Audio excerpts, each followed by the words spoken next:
Hey guys, look, I'm wearing a red shirt today. Ha ha ha ha ha. So today we're going to be doing another minute video. This one is another my thoughts on video. As you can see, this time the lighting isn't on one side of my face, actually. I learned how to put it in the middle of my screen so that it wouldn't be black on one side and white on the other. If I remove my little blocking mechanism here, you can see it's like bright as heck in here. Anyways, today we're going to be doing my thoughts on people who reveal magic tricks and what I think about them, and then also some of my experiences with them and how I deal with them. It's a pretty big thing that happens within magic, and it's something good to know and how to avoid it. So let's go ahead and get straight into the video. If you want to know how I feel about people who reveal magic tricks in magic and they say how it's done in front of a group of people, this is how I feel about those sorts of people.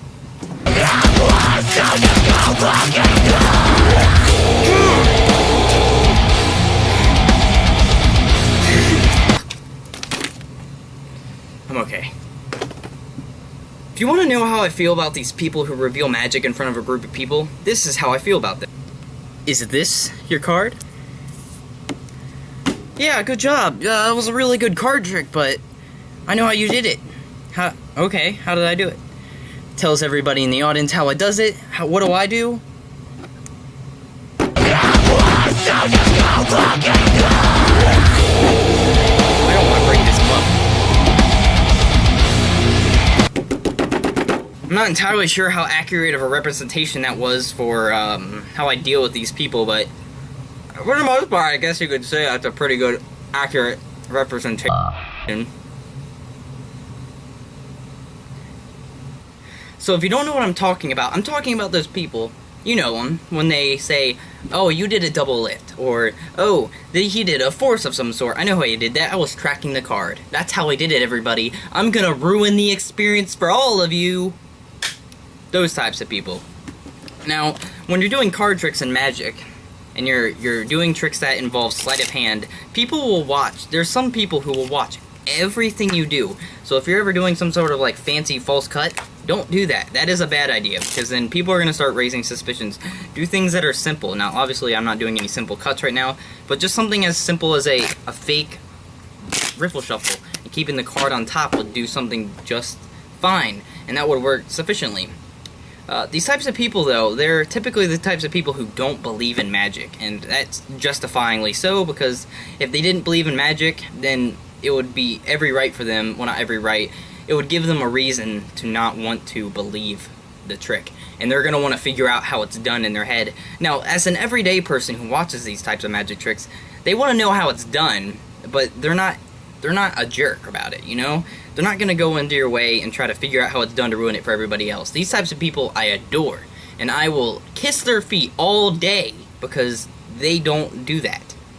And that is a good thing. So if you're one of those people who sits there and they tell you, is this your card? Yeah, but good job, but everyone, guess what? He did a double lift at the end. What the heck? One sec. Yeah, that's how I feel about you and your dumb card trick. So what's a good way to deal with these sorts of people? Now, that's a question I'm probably going to get on this video, so I might as well just answer it now. So, when you're dealing with these sorts of people who are going out of their way to mess up your card trick, all you have to do is hide the evidence of that card trick. So if you're doing anything that involves a specific sort of double lift, or maybe some side of force, or some side of setup, mainly this applies to setups. So if you're doing any type of trick that has a setup in the beginning or the end where you end dirty, try to clean it up before they can check the deck. Always let the suspicious person check the deck. That's a good way to get them. Because after they say that, all you have to do is play dumb, like, no, that's not how I did it. Hand them the deck and let them look at it. And then that's going to trump one of their ideas, and that's probably going to bring them down. As well as this, it's also a good idea just to ignore them and tell them, well, that's not how I did it, and that's it. Just leave them alone. Don't let them continue to entice you. Because every time you let them entice you is a bigger way that everyone else is going to see that maybe that person is right. And you don't want that. You want everybody to believe you. Excluding, obviously, the people who are, the jerks who like to expose magic tricks. But that is just a given. I mean, I don't know if I would like to get them on my side because it's no point. There's no point in trying it.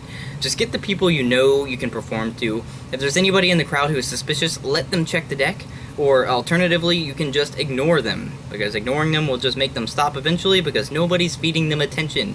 And that is how you avoid them. Just don't fuel the fire, the flame, the fuego. Yeah. Anyways, guys, I thank you so much for watching this video. This one was another little short My Thoughts On video, but I got a suggestion from this on the Magic Amino app from a fellow Magic Amino-er. He asked me to do a video on my thoughts on people who ruin Magic, and I thought it was a great idea. So if you have any suggestions for future episodes, please let me know in the comments below or on the Magic Amino app. Be more appreciated if you commented on my YouTube channel, because it makes me look like I'm a lot more popular than I really am. So I thank you guys so much for watching, and I'll see you next time. Peace out.